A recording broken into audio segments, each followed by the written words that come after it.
Alrighty, so this video is going to be all about GDP and what it is and how it's calculated. So GDP, let's just do a definite, well, what it stands for is gross domestic product. All right. Now, what this is a measure of, let's do the definition.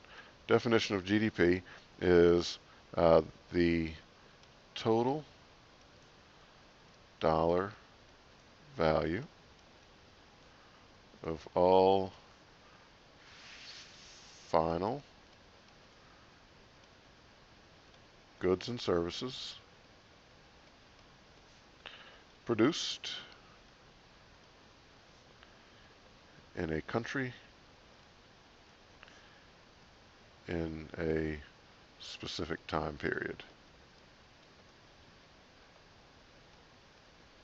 All right, so all we're trying to do is figure out how much we produce within the borders of our country. All right, there's another one called gross national product, which says how much do we produce, how much do American citizens produce, both in the country and around the world. But this is looking at simply at gross domestic product. And so the BMW factory in Spartanburg, that is a German-owned company, but we would include the production of the X5 and X6 and X3 in our own GDP because it is within our borders. All right, now what we need to look at is, well, let's just start breaking this down. All right, so it's measuring the total dollar value. That just means that we're using a dollar as the measure, all right, of all final goods and services. All right, so let's look at the word final here. Let me back that up. Let me do a color here.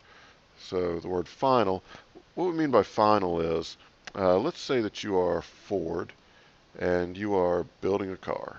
All right, so this is your car. Not a very good one. I probably wouldn't buy it, but so you sell this car for $24,000, right?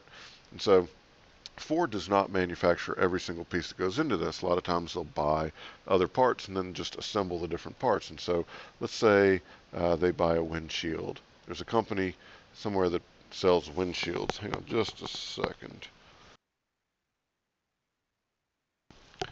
Sorry, I had to cough. Didn't want to do it in the microphone.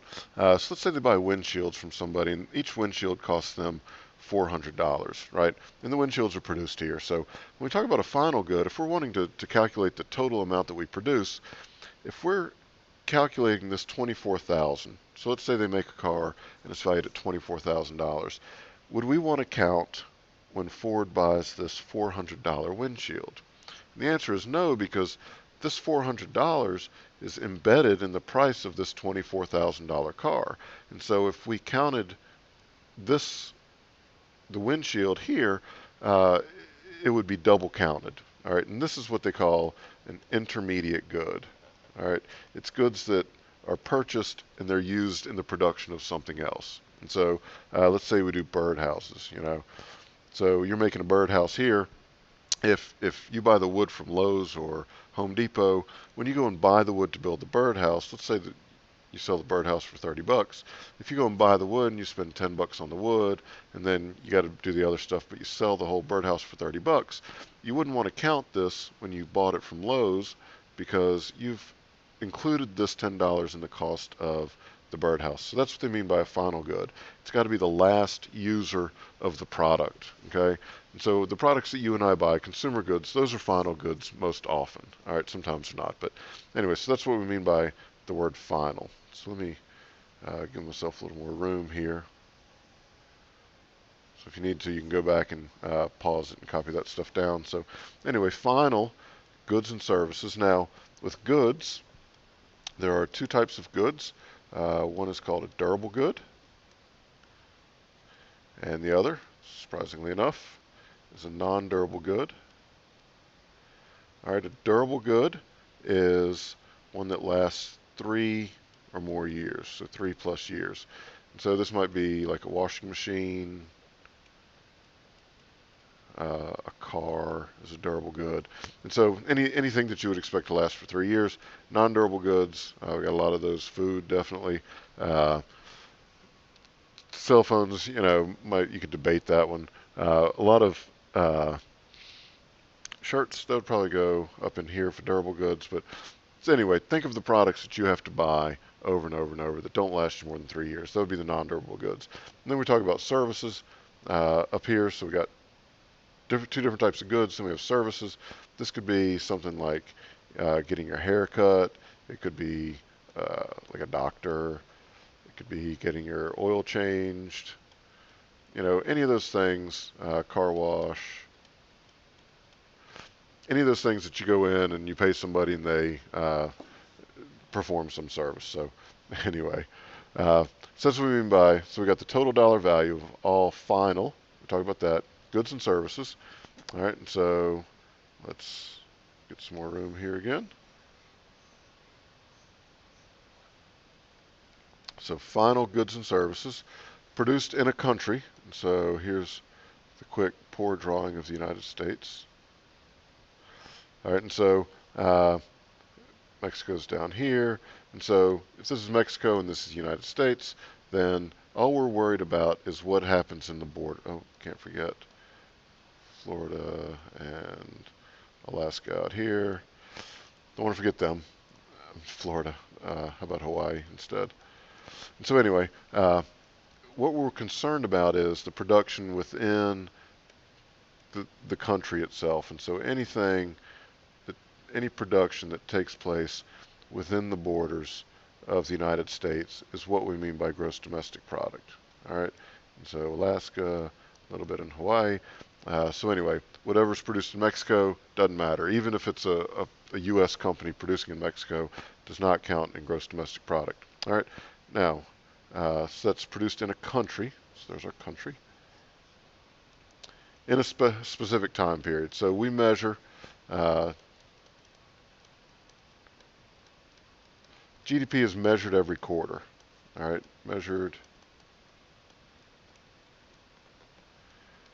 every quarter, which is every 3 months. And so when you look at GDP figures, know that they're measured every month. Usually we'll look at a current year's GDP. So, GDP for 2010 was something, GDP for 2005 was another number. We don't look at, we don't say, what's the second quarter GDP from 2005. But anyways, but it is measured every 3 months. All right, and so that's the definition of it. Now, here's the important part. All right, what we're trying to do is figure out how much is bought. If we look at the total amount produced, if we said how much is bought, basically they're going to be the same thing. There's only one difference, and that is inventories, which we'll talk about briefly. But so anyway, what I want you to think about is who are the people that do all the buying. All right, and so we've got a couple of different groups. We have consumers. They buy, and they buy somewhere around 70% worth of the stuff. All right, but who else out in the world buys stuff? All right, anything. So businesses, they buy capital equipment. We'll say capital investments. And so when we talk about investments, we mean capital equipment. All right, and this is roughly, 17% or so of the economy, give or take. I mean, these numbers fluctuate a little bit, but you get an idea. Who else buys stuff? All right, so the consumers buy stuff, the businesses buy stuff, governments buy stuff. All right, and they account, again, right now we're a little bit high, we're somewhere around 19% or so, maybe a little bit less. These numbers won't add up to 100.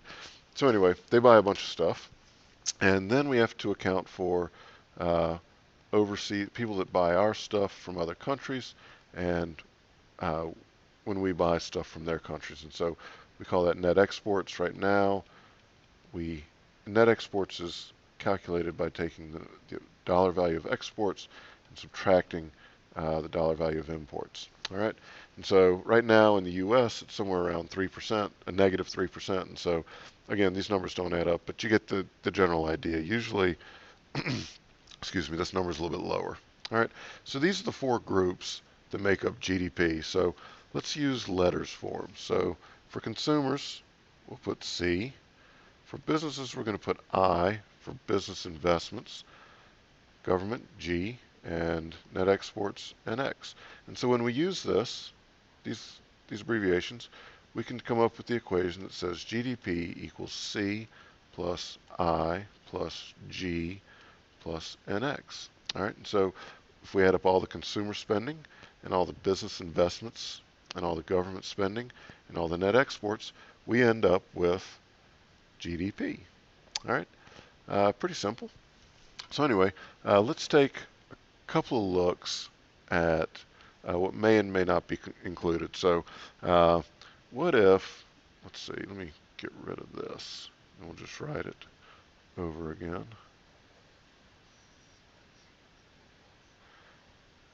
All right.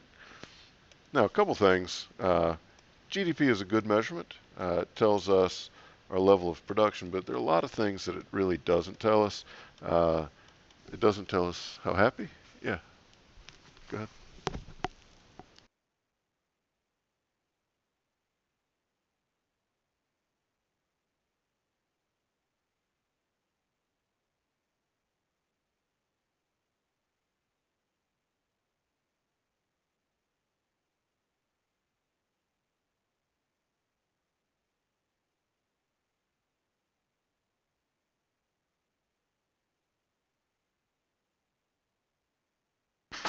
Sorry about that. Had a visitor, so hope you didn't tune out.